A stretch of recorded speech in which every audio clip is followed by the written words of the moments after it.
একটা বিষয়ে সবাই জানতে আগ্রহী, কখন আমাদের সরকার বিদায় নেবে। এটার জবাব আপনাদের হাতে। কখন আপনারা আমাদেরকে বিদায় দেবেন?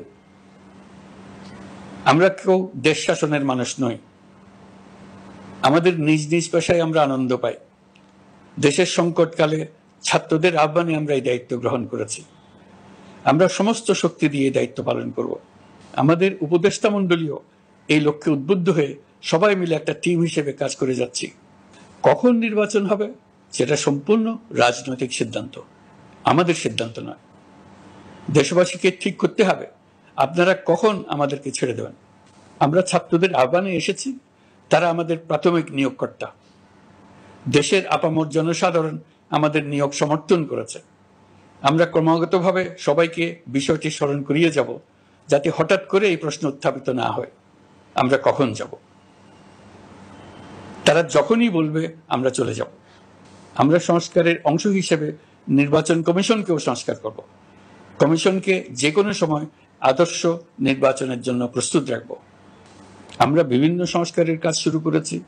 দেশবাসীকে অনুরোধ করব একটা আলোচনা শুরু করতে। আমরা সর্বনিম্ন কি কি কাজ সম্পূর্ণ করে যাব, কি কি কাজ মোটামুটি করে গেলে হবে। এই আলোচনার মাধ্যমে আমরা একটা দিক নির্দেশনা পেতে পারি। তবে চূড়ান্ত সিদ্ধান্ত রাজনৈতিক সিদ্ধান্ত, সেটা রাজনৈতিক আলোচনা থেকেই আসবে।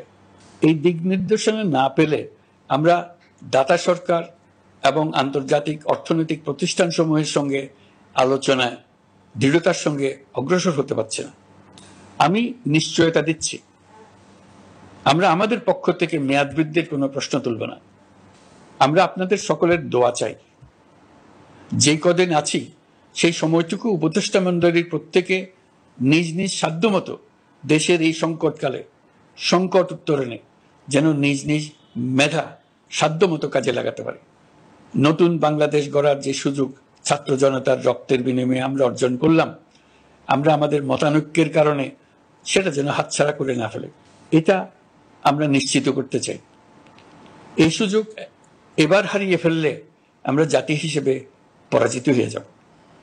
শহীদ, আহত এবং জীবিত ছাত্র জনতার কাছে আমরা প্রতিজ্ঞাবদ্ধ থাকতে চাই, আমরা এই অর্জনকে কিছুতেই হারিয়ে যেতে দেব না।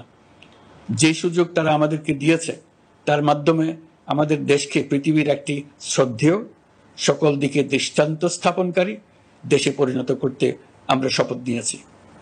সবশেষে আবারও আমাদের দেশের সকল মানুষ, শিশু, কিশোর কিশোরী, তরুণ তরুণী, বয়স্ক, বৃদ্ধ, নারী, পুরুষ সবার কাছে দোয়া চাইছি যেন আমরা আমাদের সকলের স্বপ্ন বাস্তবায়নে সফল হই। আল্লাহ আমাদের সহায় হন, আমাদের সবার মঙ্গল।